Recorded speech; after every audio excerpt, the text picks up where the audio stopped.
Le dernier épisode de notre feuilleton sur l'abeille noire de Normandie, une productrice de miel que les apiculteurs apprécient pour sa régularité. Karine Lepeinteur et Malène Nicolas ont assisté à la récolte, grattage, extraction et mise en pot. Vous allez voir que la couleur de ce miel n'a rien à envier à celui des autres espèces d'abeilles.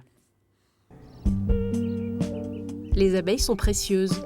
Leur rôle est essentiel dans la pollinisation des fleurs et leur miel, un aliment très apprécié des amateurs. Mais pas question de leur voler tout leur stock.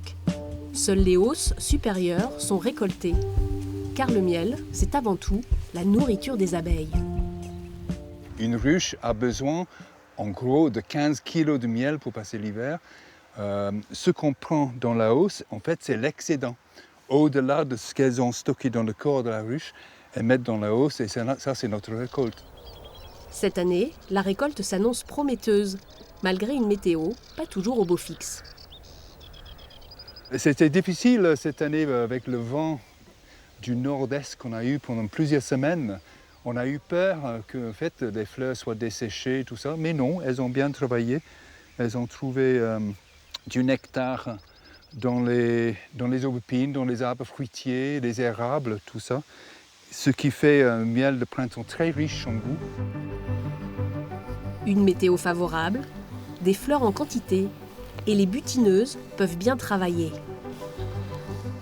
Salut! Roderick Wetley pense pouvoir extraire 80 kg de miel avec les 6 hausses récoltées. En fait, elles ont rempli ces hausses en 15 jours maximum. Là, ça contient, admettons, entre 15 et 20 kg de miel dans chaque hausse. C'est énorme. L'association de l'abeille noire du Calvados propose sa miellerie pour travailler plus facilement. Et ses adhérents n'hésitent pas à venir donner un coup de main pour l'extraction qui prend du temps.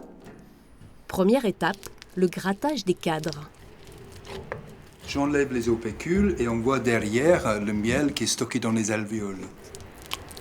La couleur du miel n'est pas toujours la même. Elle dépend des fleurs butinées. Le miel là est plus épais. Certaines espèces d'abeilles cherchent toujours les mêmes plantes. L'abeille noire, elle, n'est pas difficile. Si on lui fournit un environnement diversifié, elle va aller chercher la diversité au niveau du nectar qu'elle va récolter. Et cette abeille-là arrive à bien s'adapter sur une diversité importante de fleurs. Pour extraire le miel des alvéoles, il est temps de passer à la vitesse supérieure. On va utiliser un extracteur, en fait c'est une centrifugeuse qui va faire tourner les cadres à peu près à 500 tours minute et qui va en fait permettre au miel d'être projeté sur les parois.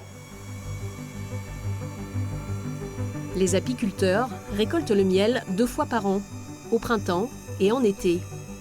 Entre les deux, ce sont les abeilles qui se chargent du ménage. C'est des abeilles qui vont s'occuper de renettoyer les alvéoles, de reconstruire les alvéoles qui ont été déchirées avec le couteau à des operculés, et elles vont remettre du miel dedans. Il y a encore une mielée potentielle au mois de juillet, si la météo le permet, si les fleurs sont là. Si le temps est favorable, le miel coulera à flot, car l'abeille noire adapte sa ponte à la météo. Et même si elle est moins productive que d'autres, elle reste régulière et pollinise un grand nombre de fleurs en Normandie. Encore un bon point pour cette race locale.